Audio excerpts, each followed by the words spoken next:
मैं हूं मोहम्मद इस्माइल और आप देख रहे हैं स्मैश कोड। जैसा कि पिछले हमने प्लेलिस्ट में HTML पढ़ लिया था और हमने उसके सारे टैग्स भी मुकम्मल कर लिए थे और सारा उसको देख लिया था कि इसमें क्या क्या प्रॉपर्टीज़ हम यूज़ कर सकते हैं। और यहाँ तक हमारा पेज, ये सारे पेजेस रेडी हो गए थे। ये हमने यहाँ पे टेबल्स बनाए थे उसके अंदर और काफ़ी सारे पेजेस बनाए थे। आज का जो हमारा इस वीडियो में टॉपिक होगा वो होगा CSS। तो जैसे कि हमने इंट्रो वीडियो में देखा था कि HTML से हम अपने पेज का लेआउट बनाते हैं और CSS से हम अपने पेज का फॉर्मेट करते हैं या उसकी स्टाइलिंग करते हैं कि वो पेज अच्छा कैसे लगेगा। तो देखते हैं, इसकी थ्योरी थोड़ी सी देख लेते हैं इस लेक्चर में। Introduction to CSS। CSS is the language we use to style an HTML document. CSS एक ऐसी लैंग्वेज है जिससे हम अपने HTML डॉक्यूमेंट को स्टाइल कर सकते हैं, यानी उसके अंदर खूबसूरती डाल सकते हैं। CSS describes how HTML elements should be displayed। CSS बताती है कि एलिमेंट्स ने कैसे ज़ाहिर होना है HTML पेज के अंदर, यानी कि क्या ज़ाहिर करना है वो हम HTML से बताते हैं और कैसे ज़ाहिर करना है वो हम CSS से बताते हैं। उसके बाद है जी what is CSS। CSS stands for cascading style sheets. CSS की फुल फॉर्म है cascading style sheet. CSS describe how HTML elements are to be displayed on screen, paper और in other media। CSS बताती है कि जो चीज़ है उसने paper पे या किसी और मीडिया में या किसी स्क्रीन पे किस तरह शो होना है, उसमें कौन सा कलर होगा, वो किस साइड पे होगी चीज़, या किस तरह हमने उसको फॉर्मेट करना है। उसके बाद है जी CSS saves a lot of work। It can control layout of multiple web pages all at once। External style sheet are stored in CSS files। इसका मतलब ये है कि हमारा वो काफ़ी वक्त बचा देती है और काफ़ी काम वो हमारा कम कर देती है CSS। वो हमारा सारा लेआउट भी संभाल लेती है और काफ़ी सारे पेजेस का लेआउट भी संभाल लेती है और उसके अलावा उसका जो हम कोड है वो एक एक्सटर्नल फाइल्स बना के CSS का कोड उसमें लिखते हैं। अच्छा, सवाल ये पैदा होता है कि हम CSS ही क्यों यूज़ करें।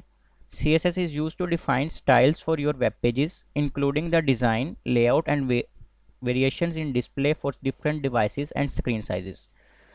अब CSS क्या करता है, एक तो वो हमारे वेब पेजेस का स्टाइल डिफाइन करने के लिए यूज़ होता है, उसका लेआउट बनाने के लिए यूज़ होता है, और उसके अलावा हमारे पास डिफरेंट किस्म की स्क्रीन्स होती हैं। जैसे हमारे पास मोबाइल होता है, लैपटॉप होता है, टैबलेट होता है या टीवी होता है, उन सब स्क्रीन्स के साइज़ डिफरेंट होते हैं। अब उस किस स्क्रीन में किस तरह का हमने स्टाइल दिखाना है वो भी हम CSS से ही डिफाइन कर सकते हैं। CSS ने हमारी एक बहुत बड़ी प्रॉब्लम भी सॉल्व कर दी थी। जब HTML आई थी, HTML was never intended to contain tags for formatting a web page. जब HTML आई थी तो उसमें स्टाइलिंग वगैरह नहीं थी, तो उसके बाद उसके सिर्फ हमें बनाया गया था HTML was created to describe the content of a web page, like this is a heading and this is a paragraph. जैसे हमने पढ़ा भी है HTML के अंदर, हम वहाँ पर सिर्फ HTML में हमारे पास हेडिंग के लिए टैग्स होते थे, पैराग्राफ के लिए डिव होता था और काफ़ी फॉर्म वगैरह टेबल्स वगैरह होते थे, लेकिन उसमें स्टाइल्स के लिए हमारे पास कुछ नहीं होता था।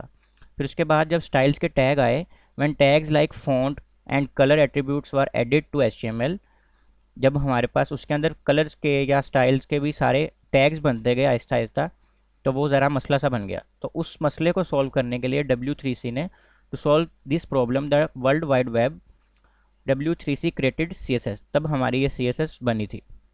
CSS ने क्या किया, उसमें से HTML के वो टैग्स जो स्टाइलिंग के लिए यूज़ होते हैं वो ख़त्म कर दिए और एक अलग से हमारे पास लैंग्वेज आ गई जिससे हम अपनी पूरी वेबसाइट का स्टाइल बना सकते हैं। CSS remove the style formatting from the HTML page.